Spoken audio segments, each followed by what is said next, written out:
Welcome to history Vijay sir YouTube channel. నేను మీ history Vijay sir.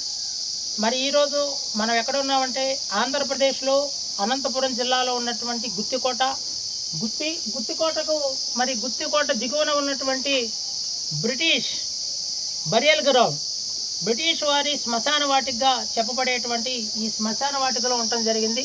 ఇప్పుడు నేను ఉన్నటువంటి సమాధి థామస్ మన్రో సమాధి. మరి ఈ థామస్ మన్రో అనంతపురం జిల్లా కలెక్టర్ పనిచేయడం జరిగింది. ఇదే థామస్ మన్రో భారతదేశంలోనే తొలిసారిగా మద్రాసులో కానివ్వండి, అనంతపురం జిల్లాలో కానివ్వండి, ఈయన రైతువారీ విధానాన్ని ప్రవేశపెట్టడం జరిగింది.